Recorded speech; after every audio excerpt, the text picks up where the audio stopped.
السلام علیکم ورحمۃ اللہ وبرکاتہ۔ ناظرین، صدقہ فطرہ یا فطرانہ مختلف نام ہیں، یہ مالداروں پر واجب ہوتا ہے۔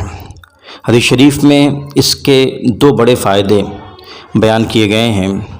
ایک تو یہ کہ روزے میں جو کمی کوتاہی رہ گئی ہو، اللہ سبحانہ و تعالیٰ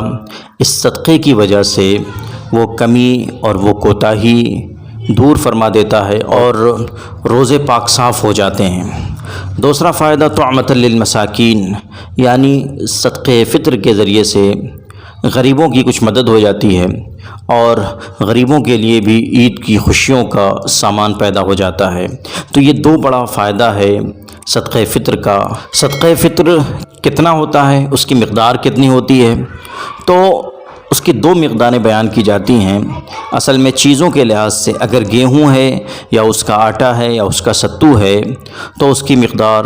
2.25 سیر یا 2.25 کلو گیہوں یا اس کا آٹا یا ستو، یہ گیہوں سے اس کی مقدار ہوگی۔ اور اگر جو ہے، کشمش ہے یا کھجور ہے تو اس کا ڈبل، یعنی 3.5 کلو جو، کھجور یا کشمش، اس کی قیمت، یہ صدقہ فطر کی مقدار ہوتی ہے۔ صدقہ فطر نکالنے کے لیے اب یہ دیکھنا چاہیے کہ جو متوسط گیہوں ہے جو آپ کھاتے ہیں، متوسط گیہوں، اس کی قیمت کیا ہے، اس کی قیمت معلوم کر کے اگر آپ چاہیں تو وہی جنس یعنی گیہوں یا اس کا آٹا یا ستو 2.25 کلو گیہوں ادا کر سکتے ہیں۔ لیکن بہتر یہ ہوتا ہے کہ قیمت صدقہ کی جائے تاکہ ضرورت مند اپنی ضرورت کے لحاظ سے کچھ سامان خرید سکیں۔ اور اگر کھجور سے، جو سے یا کشمش سے ادا کر رہے ہیں تو 3.5 کلو جو، کھجور یا کشمش یا اس کی قیمت دینا چاہیے۔ اب یہ دیکھا جائے تو گیہوں کا جو صدقہ فطر ہوگا اس کی جو مقدار ہوتی ہے وہ کم ہوتی ہے، اور جو پیسہ بنے گا اس کا، اگر ہم اس کی قیمت کا اندازہ لگائیں تو وہ بھی کم ہوگی، کہیں 35 روپیہ، کہیں 40 روپیہ، کہیں 50 روپیہ۔ اسی کے اندر گیہوں سے صدقہ فطر ایک آدمی کا ادا ہو جائے گا، یعنی حد سے حد 50 روپے کے اندر ایک صدقہ فطر ادا ہو جائے گا۔ لیکن اگر کھجور یا کشمش یا جو،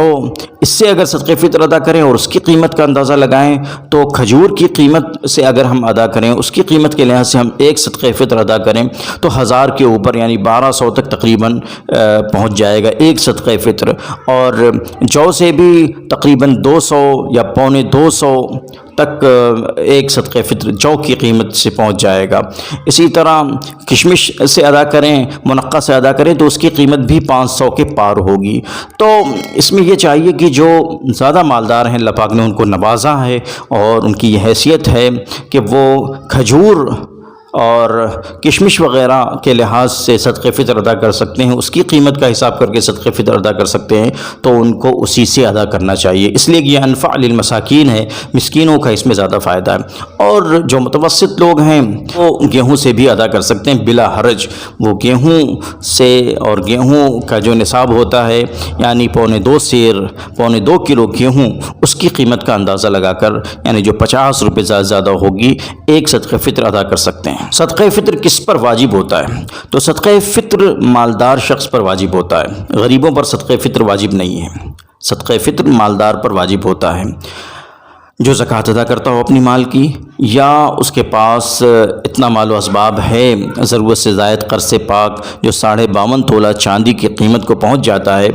اور چاہے سال گزرا ہو یا نہ گزرا ہو، اس سے قطع نظر سال گزرا بھی ہو یا نہ گزرا ہو، سامان تجارت ہو یا غیر سامان تجارت ہو، ہر صورت میں وہ مالدار مانا جائے گا اور اس پر صدقہ فطر کی ادائیگی واجب ہوگی۔ تو مالدار شخص پر صدقہ فطر کی ادائیگی واجب ہوتی ہے اپنی طرف سے، اسی طرح اپنی نابالغ اولاد کی طرف سے، اپنی بالغ اولاد کی طرف سے بھی ادا کرنا چاہے، ان کے علم میں لا کر، اپنی بیوی کی طرف سے ادا کرنا چاہے اس کو بتا کر تو بھی ادا کر سکتا ہے، اپنے اور بھی اعزاء اقارب ہیں ان کے علم میں لا کر بھی اگر کوئی شخص ادا کرنا چاہے، ان کی طرف سے فطر ادا کرنا چاہے تو ادا کر سکتا ہے، لیکن ان کے علم میں لانا ہوگا کہ میں آپ کی طرف سے صدقہ فطر ادا کر رہا ہوں۔ تو یہ سمجھنے کی ضرورت ہے کہ مالداروں پر صدقہ فطر واجب ہوتا ہے۔ اگر کوئی غریب ہے، اس کی حیثیت نہیں، وہ مالداروں کے زمرے میں نہیں آتا، پھر بھی وہ ادا کرنا چاہ رہا ہے تو کیا حرج ہے، بالکل ادا کر سکتا ہے۔ صدقہ فطر کب واجب ہوتا ہے؟ تو اس کے واجب ہونے کا وقت عید کے دن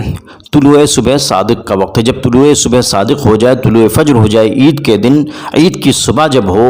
تو صدقہ فطر واجب ہوتا ہے، اس سے پہلے صدقہ فطر واجب نہیں ہوتا۔ اس وقت جو مالدار ہے اس پر اپنی جانب سے اور اپنی نابالغ اولاد کی جانب سے صدقہ فطر ادا کرنا واجب ہے۔ صدقہ فطر وہی ہے ایک شخص کی جانب سے 2.25 کلو گیہوں کا حساب لگائے، یا اگر کھجور سے ادا کرنا چاہتا ہے تو 3.5 کلو کھجور یا کشمش وغیرہ سے حساب لگائے۔ لیکن اگر کوئی رمضان میں ادا کرنا چاہتا ہے، یعنی عید سے پہلے ادا کرنا چاہ رہا ہے، تو یہ ادا ہو جائے گا، بلکہ یہ بہتر ہے تاکہ غریب آدمی اپنے لیے کچھ ضرورت کی چیزیں خرید لے اور عید کی خوشیوں میں وہ بھی شامل ہو سکے اور عید کی خوشیوں کا سامان کر لے وہ بھی۔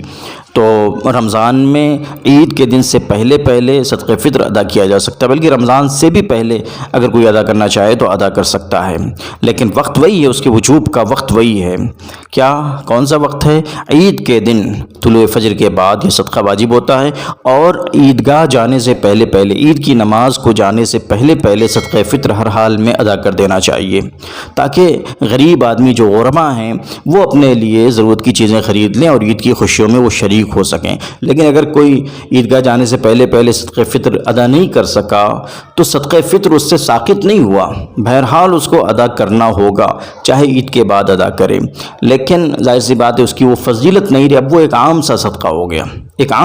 ہو گیا، اس کی جو فضیلت تھی صدقہ فطر کی وہ فضیلت اس کو حاصل نہیں ہوگی۔ لہٰذا اس بات کی کوشش کرنی چاہیے کہ عید کی نماز پر جانے سے پہلے صدقہ فطر اپنی جانب سے اور اپنی اولاد کی جانب سے، نابالغ اولاد کی جانب سے ادا کر دیں۔ یہاں پر ایک مسئلہ اور سمجھیں کہ اگر کوئی شخص کسی عذر سے روزے نہیں رکھ سکا، اپنی نالائقی کی وجہ سے، بدعملی کی وجہ سے نہیں رکھ سکا، یا عذر کی وجہ سے نہیں رکھ سکا، مرض کی وجہ سے نہیں رکھ سکا، یا جو ہے بڑھاپے کی وجہ سے نہیں رکھ سکا، پھر بھی اس پر صدقہ فطر کی ادائیگی واجب ہوگی، اس پر اپنی جانب سے، اپنی نابالغ اولاد کی جانب سے صدقہ فطر ادا کرنا واجب ہوگا۔ بہرحال جو مالدار ہیں، اللہ پاک نے جنہیں عطا کیا ہے، دیا ہے، نوازا ہے، انہیں ہر حال میں صدقہ فطر ادا کرنا چاہیے، بڑی فضیلت کی چیز ہے۔ روزے میں کمی کوتاہی کس سے نہیں ہوتی، بہت سی کمیاں کوتاہیاں ہو جاتی ہیں، تو اللہ سبحانہ و تعالیٰ صدقہ فطر کی برکت سے وہ ساری کمی کوتاہی دور فرما دیتے ہیں، اور پھر اس میں غریبوں کی بھی عید کا سامان ہو جاتا ہے۔ لہٰذا صدقہ فطر اپنی جانب سے، اپنی نابالغ اولاد کی جانب سے، اگر کوئی شوہر ہے اپنی بیوی کے علم میں لا کر بیوی کی جانب سے بھی ادا کر سکتا ہے، اپنے اور رشتہ داروں کے علم میں لا کر ان کو بتا کر ان کی جانب سے بھی ادا کر سکتا ہے۔ اس کا خوب اہتمام ہونا چاہیے، اور رمضان ہی میں ادا کر دے یہ اور بھی بہتر ہے، اور کوشش یہ کرے کہ قیمت کی شکل میں ادا کرے، چیزوں سے نہ ادا کرے بلکہ قیمت ان کو دے، تاکہ وہ اس قیمت سے اپنی ضرورت کے مطابق حسب معیشت چیزیں خرید سکیں اور اپنے لیے عید کی خوشیوں کا سامان کر سکیں۔ اللہ تعالیٰ قبول فرمائے۔ وآخر دعوانا الحمدللہ رب العالمین۔